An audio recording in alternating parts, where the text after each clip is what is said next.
دیر تک امام کا سر جھکا رہا. اب جو امام کا سر اٹھا تو امام کی ریش مبارک آنسوؤں سے تر تھی.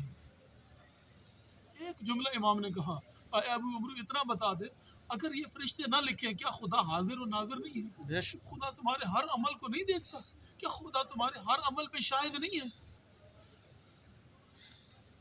یہ عقیدہ توحید ہے.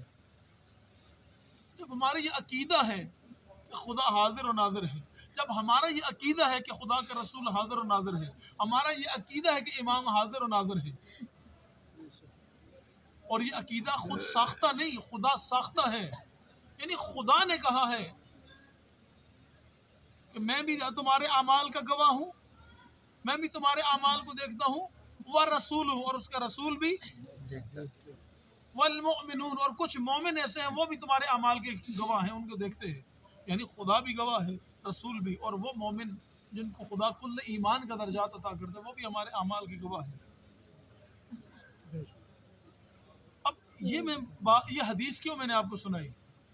چونکہ ہمارا یہ جو تعلق تھا, یہ سفر زیارت یعنی ولایت کے دروازے پہ آنے کا تعلق تھا. ہم شاید بہت سارے ایک دوسرے کو پہلے نہیں جانتے تھے, اسی سفر میں ہماری آشنائی ہوئی, اسی سفر میں ہم ایک ساتھ بڑھے, ہم ہر معصوم کے در پہ ہم ایک ساتھ گئے, ہم نے ایک ساتھ آنسو بہائے, ہم نے ایک ساتھ معصومین کو پرسہ دیا. آج یہ سفر اپنے اختتامی مراحل میں ہے.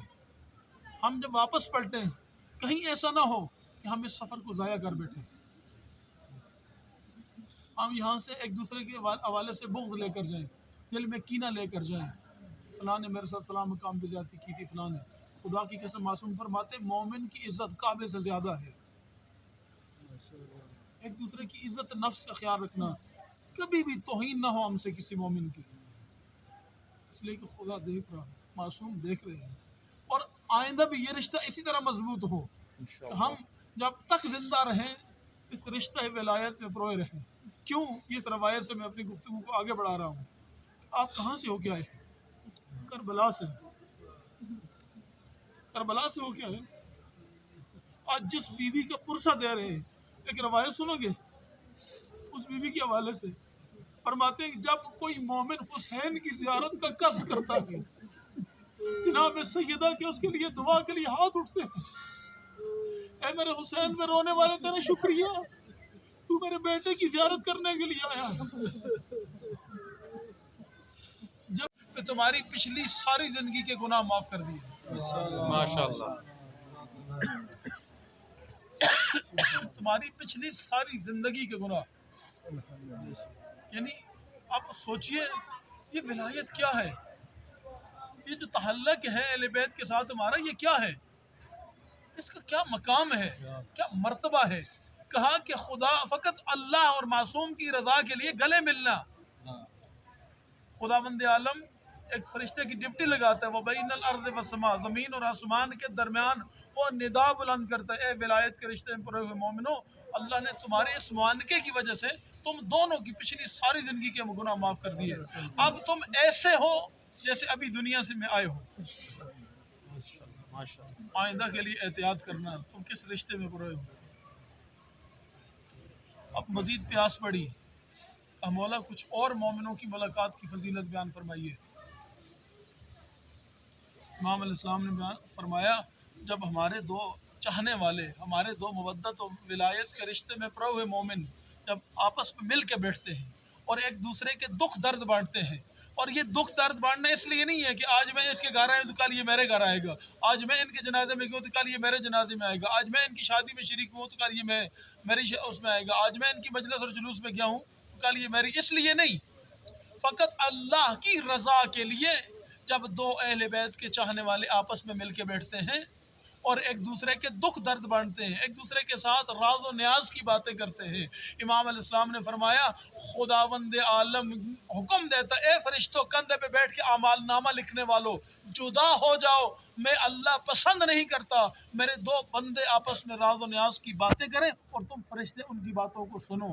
مرحبا مرحبا. اللہ اکبر, کیا مقام ہے مومنوں کی ملاقات کا.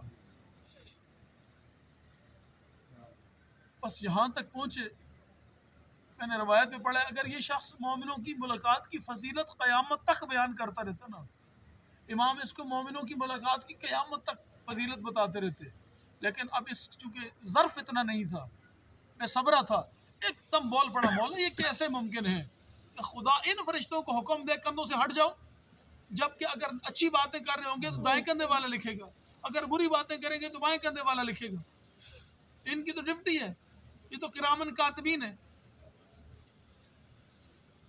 اب روایت کا اگلا جملہ بڑا عجیب جملہ ہے، میں نے روایت اسی طرح پڑھا ہے، پندِ تاریخ میں یہ روایت نقل ہے۔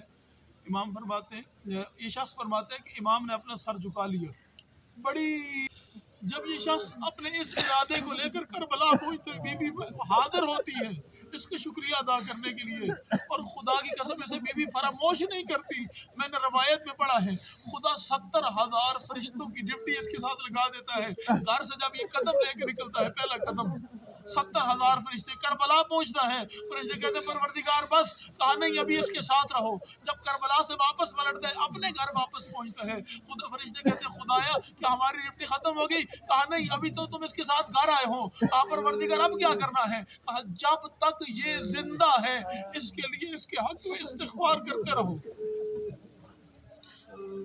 جب اس شخص کی زندگی کا چراغ گل ہو جاتا ہے پھر کیا ہوتا ہے، یہ فرشتے پھر خدا سے سوال کرتے ہیں اے خدا کیا اب تو یہ شخص دنیا میں زندہ نہیں رہا، کیا اب واپس پلٹ ہے عرش پر، خدا کہتے ہیں نہیں اس کی قبر پر بیٹھ جاؤ اور صبح قیامت تک بیٹھ کر اس کی قبر پر اس کے لیے استغفار کرتے رہو، اس لیے کہ یہ میرے حسین کا ظاہر ہے، یہ حسین کی زیارت کر کے آیا ہے۔ یہ جملہ چھوٹا ہے ہزاروں، اگلا جملہ سنو گے، جب یہ شخص دنیا سے چلا جاتا ہے اس کے سارے عزیز و اقارب اس کو قبر میں اتار کے اپنے گھر چلے جاتے ہیں، اب روایت سنو، چھٹے امام فرماتے ہیں اس وقت میری دادی زہرا بقیہ چھوڑتی ہے، بقیہ چھوڑ کے اس گنہگار مومن کی قبر پہ آتی ہے، آ کر بیٹھ کر گریہ کرتی ہے، او خدایا میں کتنا گنہگار تھا، میں کجا میری قبر کجا، وہ زہرا کی آمد کجا،